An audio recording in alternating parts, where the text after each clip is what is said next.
So one of the great things about Excel is that it lets you calculate not just sums but also dates. One good thing that you can actually do with Excel is you can calculate how many days there are between a beginning date and an end date, which can be quite useful depending on what work you're in or what industry you're in.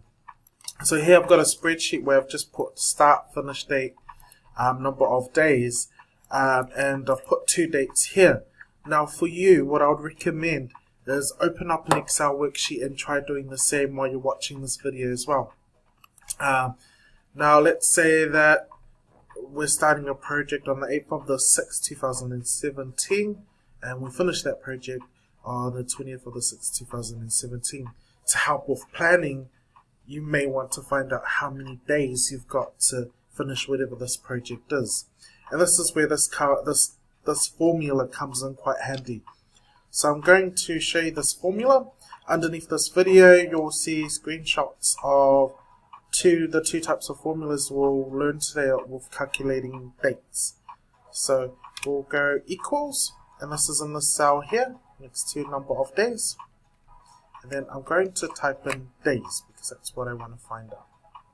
Now, one cool thing is when you put in equals, Excel tries to guess which formula you're using. So it's already picked up that I'm wanting to use this formula.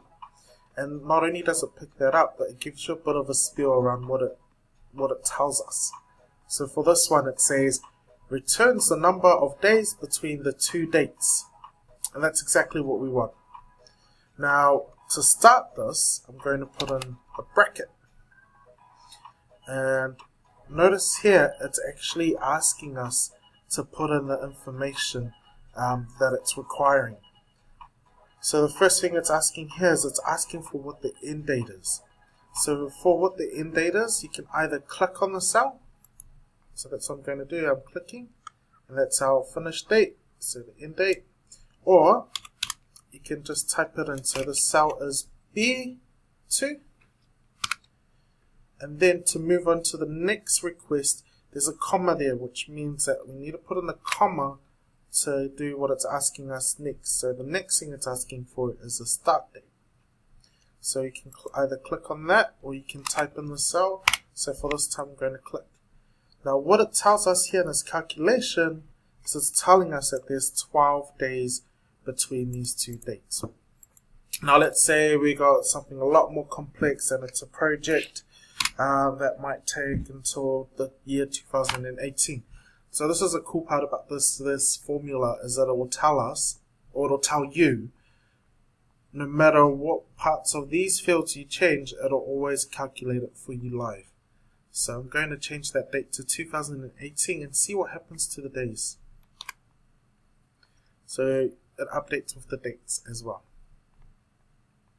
Now another type of calculation you might want to look at doing is what's called the days remaining.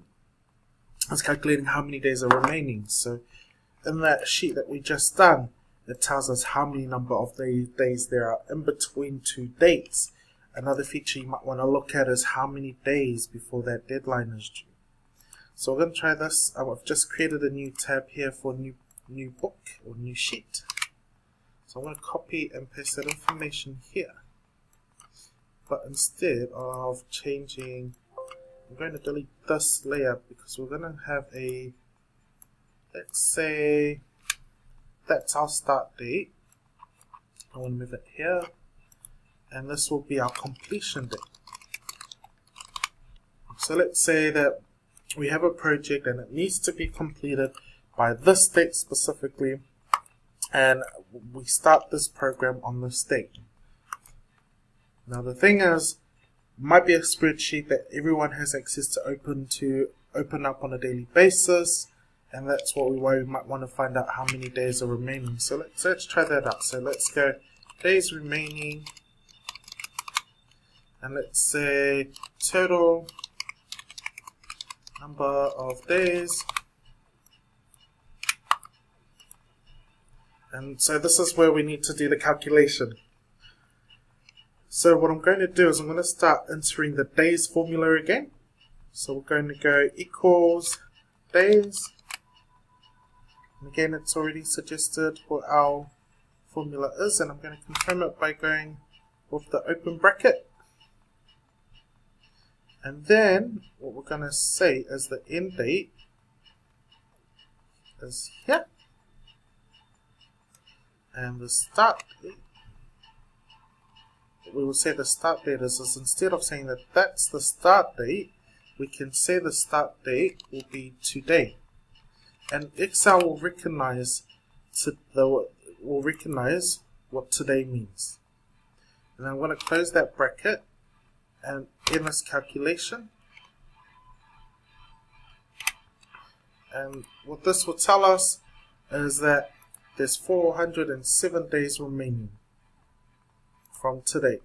If you have a look here, I'm just going to move my video up a bit, and you have a look here, you'll see this is my current date. So let's pretend that the start date was last year, 2016. The date here is the 9th of the 5th, 2017. So let's say that it needs to be due by 2017 of May on the 20th. Notice how the days remaining equates to 11 days till the due date. And that's different from the normal formula total days. So if we go total days again, and we set that to the end date and then the start date. So this calculates how many days that we've had to work on the project, and this one will tell us how many days are left. So if I were to put tomorrow's date, and this is tomorrow for me, not tomorrow for you, if I put in tomorrow's date, you'll notice a change. And I put that tomorrow's date in the wrong date. If I put it into tomorrow's date for completion, you'll see the change here. And what I will say here is because it's tomorrow, I only have 1 day remaining to complete this project.